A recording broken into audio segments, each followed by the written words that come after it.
আমাদের সঙ্গে রয়েছেন মেহবুব মন্ডল। মেহবুব মন্ডল এই চাকরি হারা যারা শিক্ষক, যারা যোগ্য শিক্ষক, তাদের আন্দোলনের নেতৃত্ব দিয়েছেন। 13 জনের প্রতিনিধি আজকে ভেতরে গেছেন, মেহবুবরা বাইরে আছেন। মেহবুব, যে আন্দোলন রাস্তায় ছিল সেই আন্দোলন হঠাৎ এরকম মারবুকি পুলিশের সঙ্গে দস্তাদস্তি একদম স্কুল সার্ভিস কমিশনের চৌকাটে চলে এলো, এটা কারণ কি? এখনো কিছুই হয়নি, কারণ আমাদের সঙ্গে একটা divide and rule policy apply করা হচ্ছে।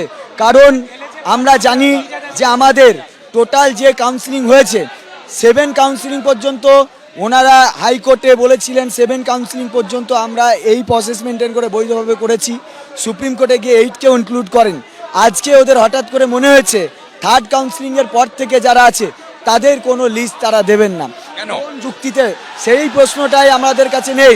ওনারা বলছে আইন মাফিক করেছি, কোন আইনের বলে করছেন সেটাও ক্লারিফিকেশন দেখি কত ক্ষমতা। কারণ হাইকোর্ট বলেনি, সুপ্রিম কোর্ট বলেনি, সুপ্রিম কোর্টের অর্ডারে নেই। এই divide and rule policy apply করে একটা বিশৃঙ্খল পরিস্থিতি তৈরি করে অন্যদিকে নিয়ে যাওয়ার চেষ্টা চলছে, আর কিচ্ছু নয়।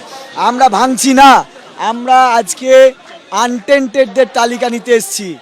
কারা untainted teachers, non teaching staff, তাদের তালিকা প্রকাশ করুক। কাউন্সিলিং ওনাকে ভাবতে হবে না, ওটা আমরা রিভিউতে বুঝে নেব। এই যে 4th কাউন্সিল থেকে বাকি যে কাউন্সিলিং হয়েছিল 8th কাউন্সিলিং, এই সংখ্যায় কতজন শিক্ষকের অ্যাপয়েন্টমেন্ট হয়েছিল?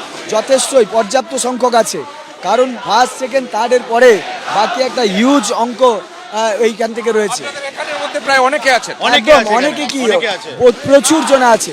তাহলে তো সেই হিসাবে দেখতে গেলে আনটেন্টেড যদি এদেরকে কাল থেকে টেন্টেড বানিয়ে দেওয়া হয় তাহলে পরে তো সংখ্যাটা 11,000 চলে। কোন যুক্তিতে টেন্টেড? তাদের ওএমআর মিসম্যাচ আছে, তাদের ওএমআর এর প্রবলেম আছে, তারা র্যাঙ্ক জাম্পিং করেছে, কিছুই করেনি। মানে সূত্রপাত একটা ব্যাখ্যা দেওয়া হচ্ছে যে যেহেতু 1 বছরের প্যানেলের মেয়াদ, যে কোনো মেয়াদ 1 বছর, মেয়াদ উত্তীর্ণ যে কাউন্সিলিং হয়েছে সেটাই অবৈধ এবং সেটা সেটাও যদি বলে তাহলে হাইকোর্টের অর্ডারকে ফলো করুক। সেখানেও তো 7 পর্যন্ত ওনারা হলফনামা দিয়েছেন। দ্বিতীয় হচ্ছে এই যে কাউন্সিলিং ডিলেমি, এটা দায় কার? এদের। একটা কাউন্সিলিংয়ের পর 6 মাস পরে কাউন্সিলিং করিয়েছে। আমরা আন্দোলন করে করে কাউন্সিলিং করিয়েছি। একটা 6 মাস, কখনো 7 মাস, কখনো 8 মাস এইসব করেছে। এখন কি করবেন আপনারা? আমরা কাউকে বেরোতে দেবো না, কাউকে বেরোতে দেবো না। আমরা আজকে পুরো আনটেন্টেড লিস্ট লাগবে, তবে বেরোতে দেবো কাউকে। আপনাদের প্রতিনিধি 13 জন ভেতরে গেছেন, তারা কি বলছেন? তারা এই বার্তাটাই আপনাদের, তারা এই বার্তাটাই দিচ্ছেন যে আমরা 3rd কাউন্সিলিং এর পর বাকিগুলোকে অবৈধ ভাবছি, আর তাদের স্যালারিও বন্ধ থাকবে। তাদেরকে কথাই তাদেরকে টেন্টেড প্রমাণ করতে চাইছে।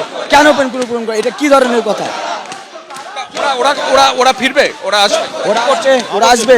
যারা টেন্টেড তাদের কথা বলছেন না, যারা আনটেন্টেড তাদেরকে টেন্টেড বানানোর চেষ্টা করছে। আর ওদেরকে টার্মিনেট কেন করানো হয়নি? যারা টেন্টেডদেরকে এখনো শিক্ষা দপ্তর এখন কর্মসূচি কি? কারণ হচ্ছে এখনো পর্যন্ত তালিকা বেরোয়নি। 6টা 6:30 বেজে গেছে, এখনো পর্যন্ত তালিকা বেরোয়নি, তার উপর এই সমস্যা। নাটকবাজি হচ্ছে। সরকার সব জানে, সরকার বলুক, ডিক্লারেশন দিক, পিএসবি মাইট করুক যে কেন এটা তারা করছে। ওদেরকে আনটেন্টেডদের তালিকা দিতে হবে, কোনো কাউন্সিলিং বুঝি না। সরকার এতদিন কেন বলেনি? আজকে যে তালিকা ওরা বললো কি 1st কাউন্সিল আমার তালিকা আমরা দেবো না, সরকার কি একবার বলেছিল? সুপ্রিম কোর্ট বা হাইকোর্ট কি একবার অর্ডার আছে? কপি এসএসসি দেখা, কোন অর্ডার কপিতে লেখা আছে কি কাউন্সিলিং অবধি আমরা? আমার বক্তব্য হচ্ছে স্পষ্ট, এর মধ্যে যারা টেন্টেড ক্যান্ডিডেট আছে তাদের মন জয় করার জন্য আনটেন্টেডদের বলি দেওয়ার চেষ্টা করা হচ্ছে।